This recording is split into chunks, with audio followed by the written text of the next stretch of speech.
Universiteti Vitrina. Accept materials or translations or processes of interpreting that goes beyond their competence, okay? Which is the risk in this case? If you accept, for example, to interpret in a field that you are not specialized for. You misinterpret it. You misinterpret it. What if you were, for example, in a court and you were interpreting? Imagine the consequences and the effect that your bad interpretations might have, okay? So the competence refers to the fact that each interpreter should only accept interpretation or translation that is within the framework of his or her professional, let's say, development or competence or qualification, okay? For example, an interpreter who is specialized in business interpretation cannot, let's say, be as good as it would be in business interpretation when interpreting in a court, for example, okay? Or medicine. Or medicine, which is very... Not long ago I had to translate some medical reports. They were in Turkish. I sent them to an interpreter. It was an office, and she had misinterpreted all of it. For example, my son had removed his left kidney, and I could understand something from the Turkish, but not translate all of it, but these important clues I could understand. Yes. And she had written that the left kidney has this and that, in the time that he didn't have the kidney, right? Yes. Okay. I asked, did you really translate it professionally? Because my son doesn't have a left kidney. He has only the right one. And she said, no, it's okay. It's not okay. I know it. I can understand some Turkish. And this is, let's say, in Latin. Yes. Because I had translated before from English, but from Turkish it was difficult. I couldn't translate it. Maybe, of course, you cannot. So the consequences are very grave. Okay. Let's go to the other ethical principle, which is impartiality. We said that you, interpreter, must bear in mind that he or she should be unbiased.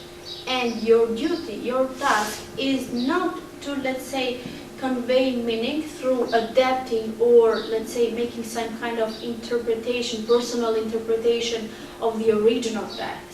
Your duty as an interpreter is only to facilitate communication. Thus, your duty is to convey the original meaning, the accurate original meaning. And if you are biased, for example, you tend to, or you risk to misinterpret, as your case was, for example. Although the case you mentioned, comes as a result of lack of professionalism. Okay. Good. Accuracy. We said that you should be accurate and be faithful to the meaning, to the original meaning.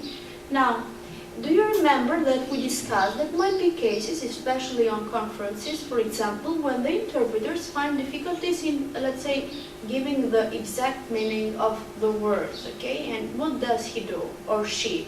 He or she tends to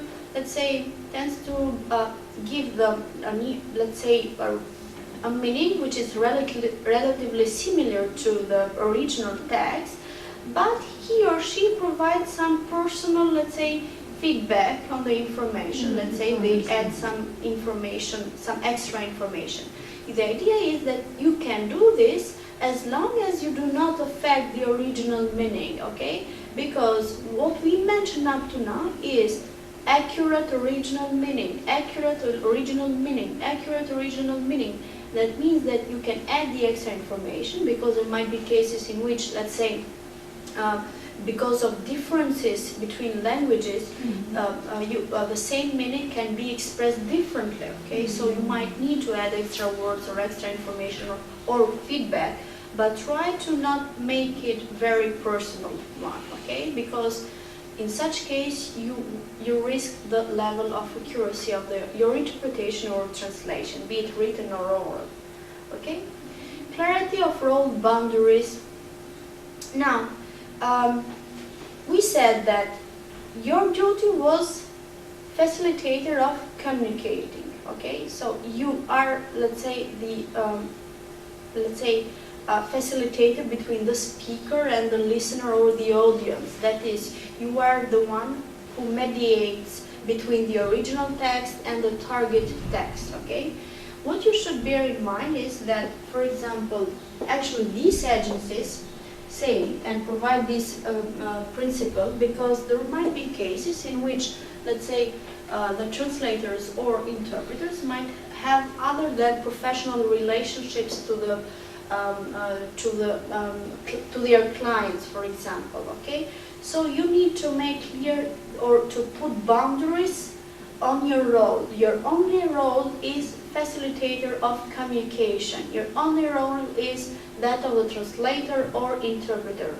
None of the other roles can be implied on your case, okay? So you are not, let's say, a friend, nor, let's say, advisor. Your only duty is to interpret or to translate, okay?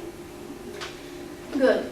Maintain professional relationships. Of course, we mentioned. What does this mean? What could this mean, based on what we said up to now?